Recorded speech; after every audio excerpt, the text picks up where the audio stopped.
Jupiter Cyclops Aaron, welcome to RockEyez, man. Thank you. No problem.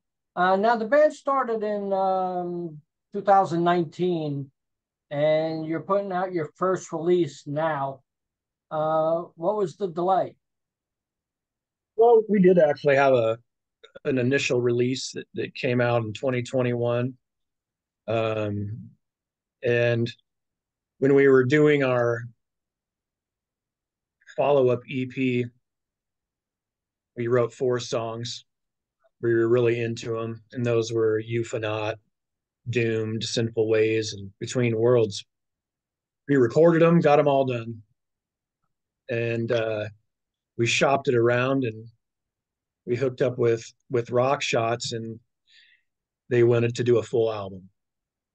Oh, oh, So we went back to our first release and took 4 songs off there, re-recorded them, sped things up, did some different things that we wanted to do with them, and released them, and recorded them, and then put them on the album and released it like that. So we made that first record, unavailable just because it's different, and we'll record those other 4 ones that are left over from that another time. So yeah, we've been busy. cool, cool. Now you do everything independently? We're on a label right now called Uh, Rock Shots. They're out of Italy, um, but we do everything ourselves. It's all DIY. We right, record it, with Pro Tools on our own, right. and yeah, yeah, Cool. Now the disc has 8 tracks. yep. Uh, let's go down track by track and tell me a little bit about each song and stuff like that. UFOnaut was the first track on the disc. Tell me a little bit about that. That song was actually that main riff was part of a doom song. We started out as a doom band. That's Right, a total doom sludge band with 10-minute, 12-minute songs, and that was a part that was in that song. right.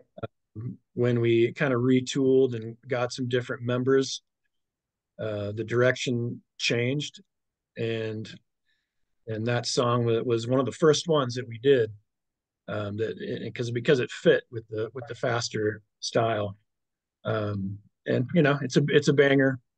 Aliens, Uh-huh. you know, come on, it's metal, right? Right, yeah. Basically, the listening to the whole album, it's just good rock and roll. Yep. It's not like out of this world, like whammy bars and pedals, and it's just perfect metal, like Oh, thanks. Yeah. rock and roll. I enjoy it. It's like usually, most of the music now is like a lot heavier, and like the amount of emails I get for like death metal and black metal, and I got to weed out all these emails because I'm really not into that. So it's hard for me to do an interview if I'm not into the band. You Yeah, know. for sure. So let's go to track 2, Between Worlds. Between Worlds, yeah, that's a song that Dusty, our guitar player, wrote.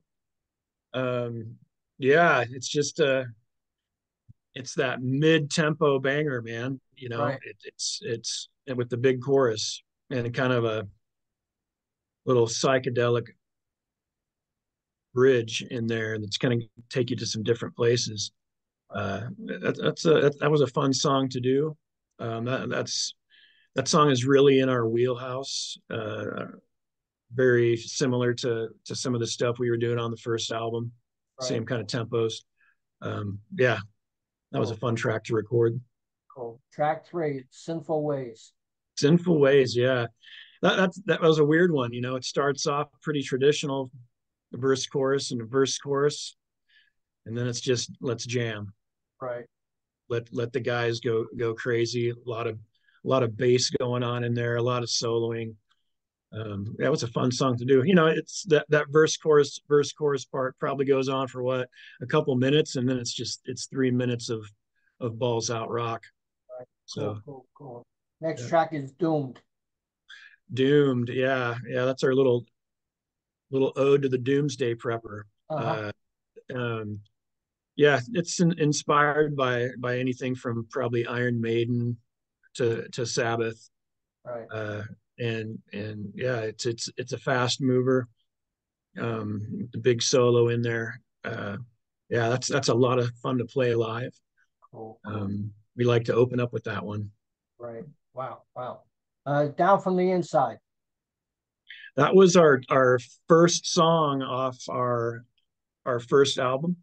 Right. It was a lot slower. It was probably about 20 BPM slower when we recorded it first, Right. which it had a good swing to it. But Uh-huh. when we re-recorded it, we sped that up.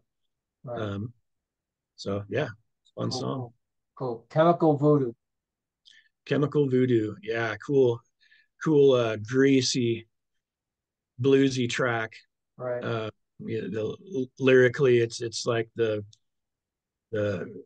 a cross between like the similarities between black magic and drug addiction. Right. Uh, just the ritualistic behavior of that. Yeah, that was another track. These last four tracks that you're going through, those were all on our first album. Cool, cool. Way down below. Yeah, that's a groovy tune. It's about bringing yourself up, bringing yourself out of the depths of depression, Right. um, kind of breaking free of all that. Right. And yeah, it's kind of got a cool Fleetwood Mackey bridge in there at times. I don't know if other people hear that, but Right. that's what I always thought when I first heard it. So Cool, cool. that was a song Dusty wrote. Cool, cool. And the last track, tell me about that. Yeah, Lumerian Nights. Yeah, that's a straight up ode to Right. Sabbath Sabotage album. Very inspired by that. Yep. Cool, cool. Tell me about the lineup of the album and the members of the band, each member. Dusty Lion. He's our guitar player. He also records all of our stuff, and he was in a band called Opiate for the Masses back in the day around here. They were later signed to Century Media. Uh-huh. Yeah, just a ripping guitar player, super cool guy. One of the first guys I met out here. I actually met him when I first moved to Phoenix. In a I was joined an Iron Maiden cover band, and he was in that band. So yeah, we hit it off good. So Cool.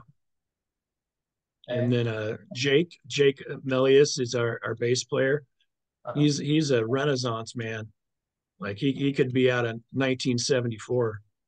And Yeah, he's yeah. one of the younger guys in the band, but yeah, he's a really cool guy and ripping bass player. Some of the stuff that he pulls off. He's very into 70s rock, Grand Funk Railroad, Right. The Who, Zeppelin, but he's also a big fan of Metallica. So Cliff Burton is one of his heroes. Cool, cool. And And then drums? Kyle Eads, our drummer. He's the latest guy that joined our band, and yeah, he's a local guy from around here, big promoter, just a slamming drummer. And for us, it was all about the personalities getting together, and yeah, we're just all a bunch of goofball and dorks. So yeah, he fit right in with us. Cool, cool. Tell me a little bit about the cover of the album. Yeah, it's definitely inspired by Boston. Oh, yeah, Yeah, yeah, yeah. Yeah, kind it of like does. yeah, kind of Boston meets Close Encounters of the Third Kind. Yeah, definitely. You know, Wanted to go for a, a, a standout kind of colorful cover that's going to grab your attention. And right, those are two things I love. I love Boston. Brad right, yeah. Delp, come on, man, that guy rules. And then Close Encounters is one of my favorite movies. Cool, cool, cool. Tell me about your show and stuff like that, your live show, and how often you play out, and you want to get out of the Phoenix area to play other states. Oh yeah, for sure. Yeah, we're very active in Phoenix. We play with a lot of national touring bands that come through here.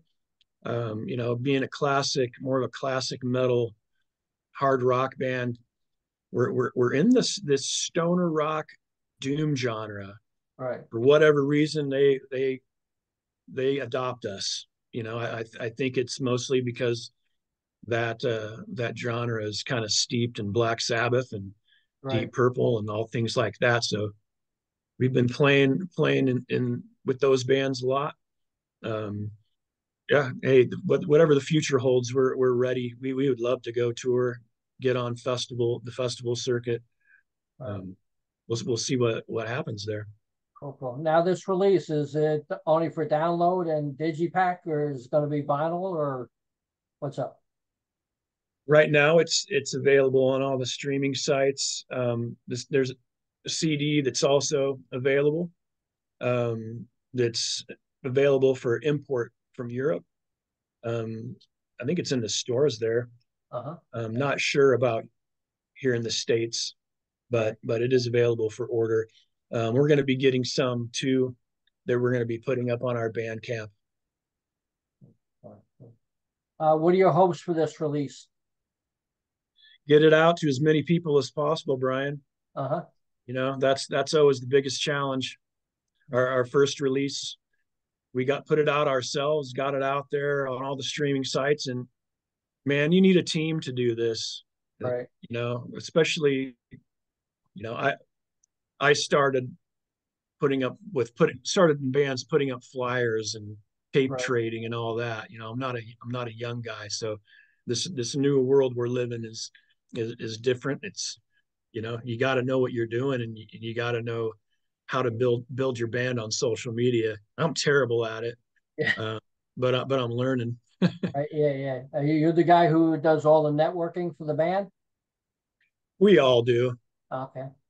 Yeah, we all do. But yeah, probably the main point. Yeah. It takes But up a lot of time too. it does. Yeah, you just can't go like on Instagram. You got to go on all of them and network the band and stuff like that. You know. Yep. Yep. Exactly. So, what would a dream come true be for you and the band? A dream come true for us. Yeah. Maybe playing some huge festival like you know Uh-huh. Reading or Donington or something like that. Some big European festival that would be Vakken, something like Oh that. yeah, yeah, yeah. Wow. That would Yeah. be a dream come true. That would be right in our wheelhouse. Cool, Mm-hmm. cool, cool. Like when you play out and stuff, and what's the feeling like giving out an autograph? Giving out autographs. Yeah. Oh yeah, I'm all about interacting with the people and the fans and meeting and yeah. There's no problem at all there, man. Right, right, right. If tell me a little bit, what was the first album or music that you bought with your own money? Horror Slave. Cool, cool. Iron Maiden. Yeah. Yeah, yeah. That's my favorite band of all time. Cool, cool. That'll Uh, never change. have you seen them live?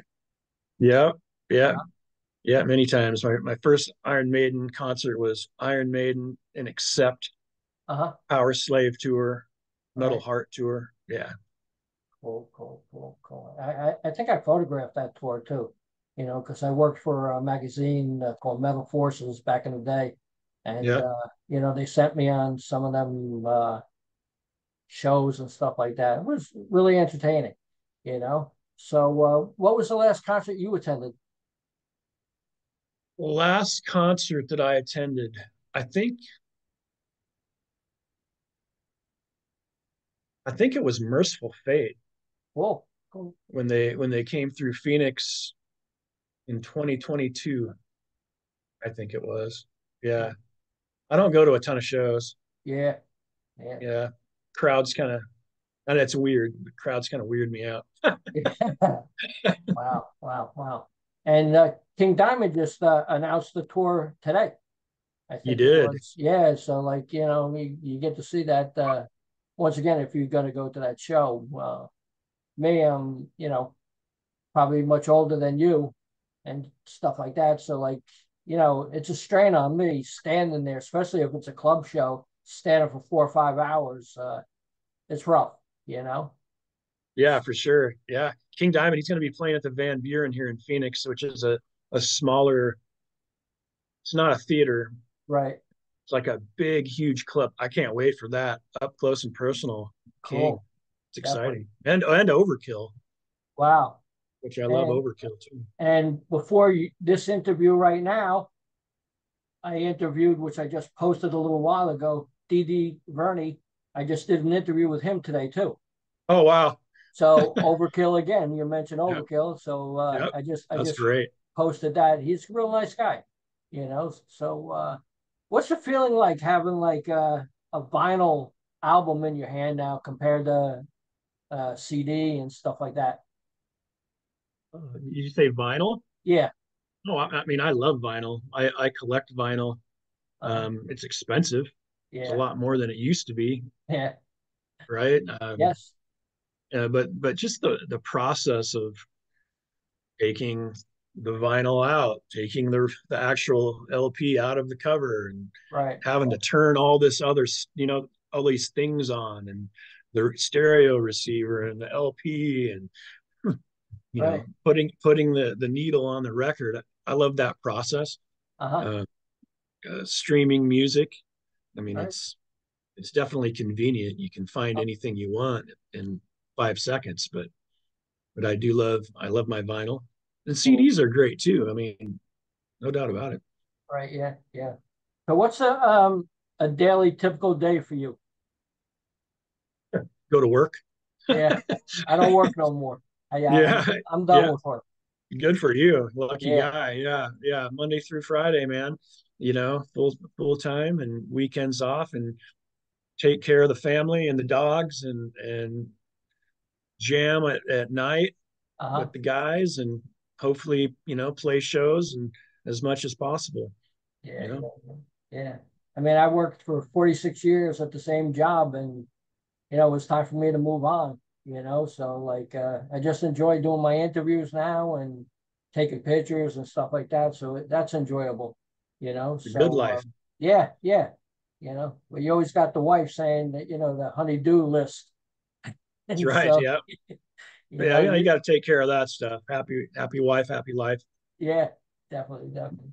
Well, man, congratulations on the new album and stuff like that. Continued success. Would you like to say anything to the fans out there? Yeah, yeah. Thanks for listening. Keep an eye out on a new EP that we're working on that we're going to have released within the year.